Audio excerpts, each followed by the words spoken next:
you're setting goals, most likely on a regular basis. As a software engineer, you almost have to, in order to learn how to write code, in order to learn how to work with a new tool, you have to be able to set goals. And maybe you don't call it goal setting. Maybe you just set out milestones for yourself to hit so that you stay on track. The underlying mechanism is similar. The idea is to decide, essentially, where you want to go, and then track your progress towards that destination. And it works much better if you have a destination that you can see. Your goal is instructive. In fact, there's so many frameworks around goal setting, you probably have used one or heard of one way before you heard this episode. Maybe one of the more popular ones like SMART. Specific, measurable, actionable, reasonable, and time-bound. And these are excellent tools, mnemonics, ways of controlling your goals, of evaluating whether they're going to be an effective goal in the first place. But there's one dimension missing from most goal-setting frameworks that I've seen. Before we talk about that explicitly, I want to kind of lead you to the reasoning here. What is it that you're doing in order to reach your goals?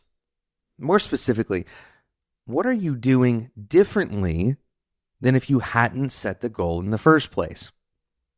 Think about this for a second.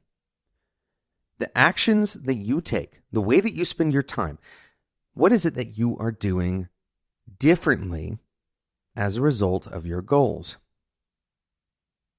The smallest change, the most atomic version of an answer to this question, what you're doing differently, is making decisions. If you've been listening to the show for very long at all, you know that we talk about decisions all the time. Making good decisions is actually what is constituting your change. Making a good decision is what constitutes change. It's what constitutes good work. It's what constitutes you actually meeting those goals in the first place. But here's the important part that most of these goal-setting frameworks are leaving out. And if you instead change them to decision-making frameworks, because that's really what a goal-setting framework is providing, is a destination for your decisions. You could write that one down. A destination for a goal is just a destination that you want your decisions to lead you to, right? If you were to think about it as a decision-making framework or a decision-guiding framework, then you would potentially come across the idea that decisions are often subject to a concept known as resulting. And we talked about this on the show before. We've talked about the person who coined this term in the first place came on the show, Annie Duke. The idea is that we judge the quality of a decision based on its outcome. Does this sound familiar? When you think about your goals, I want you to imagine right now your goals for today. Or if you're listening to this on the day it comes out on a Friday, think about next week. What are your goals for next week? Or what are your team's goals? Maybe you have a sprint goal that you have, that you put in place each sprint. What is constituting that goal? Very often, the way we set our goals is based on outcomes that we do not have control over. Let's think about this for a second. Imagine that you were looking at this as a series of decisions, and in order for your decisions to be considered good decisions, you've decided that the outcome from those decisions needs to be good as well. If your goals are based on outcomes, they will not be instructive. They are not attainable. Even though that outcome may actually come to fruition, even though you may actually be able to do that thing, even though it may seem like it's attainable, it's not in your direct control. You are doing essentially the same thing as resulting, except for your goals. So, what do we do instead? Take a look at your goals, like I said, for today or for next week. Maybe you have goals for the weekend. This works outside of software engineering, by the way.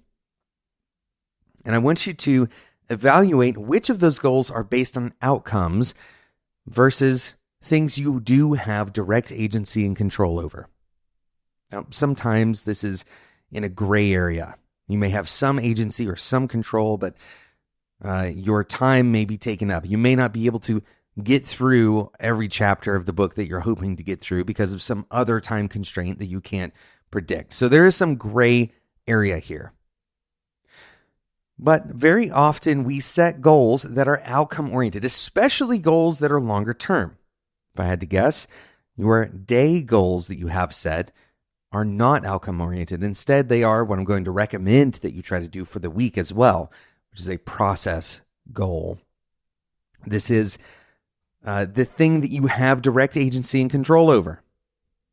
So if you look at your week-long goals versus your day-long goals, most of the time your day goals are going to reflect a process goal. You're going to work for 3 hours straight. You're going to focus for all 3 hours. You have direct control or nearly direct control over that. But your longer-term goals are you want to succeed in this particular project or you want to get a promotion.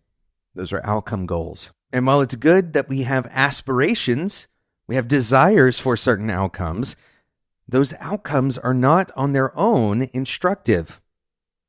In fact, those outcome goals can actually be a little bit debilitating. We may be able to make more fluid decisions with outcome goals. We can change our strategy, but it's not directly instructive on its own. And so we may find ourselves frustrated because we haven't chosen how we're going to actually approach that particular goal in the first place. A process-oriented goal is directly instructive to what we should be doing.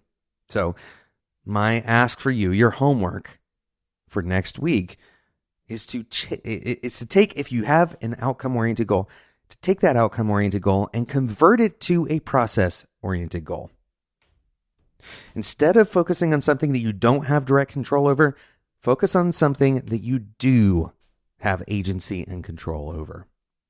And if you don't have any goals for next week, now is the golden opportunity for you to set one.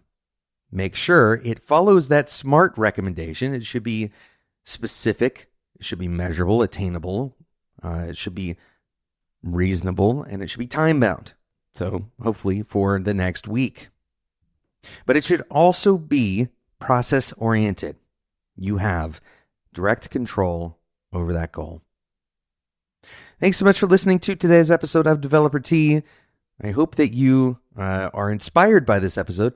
I hope that you start to develop goals that are more instructive rather than goals that are simply reformulated versions of resulting for decision-making or aspirations that trick us into believing that we have more control over our situation than we really do. Instead, focus on those process-oriented goals. If you focus on the process, and if you refine that process based on your outcomes, I'm not saying to not think about, we should be clear. I'm not saying not to think about or to care about your outcomes. Of course, you can care about your outcomes. You can have aspirations. You can set what you might call like targets for those outcomes, right? Don't create goals out of them. If you were to use a sports analogy, imagine that you have a goal that's on a different court. You're saying, well, that's my goal. Well, you don't even have access to that goal, right? There's nothing that you can do directly to control attaining that goal. So make sure your goals are attainable, and you can use the SMART framework as kind of like a subcategory of attainable. Attainable should also mean that you have agency over it. Thanks so much for listening. If you enjoyed this discussion, please join our Developer Tea Discord community. It's there for you to learn more, to engage with the community of other software engineers and non-software engineers who talk about and think about these kinds of things on a regular basis. That's developertea.com/discord, developertea.com/discord. Thanks so much for listening, and until next time, enjoy your tea.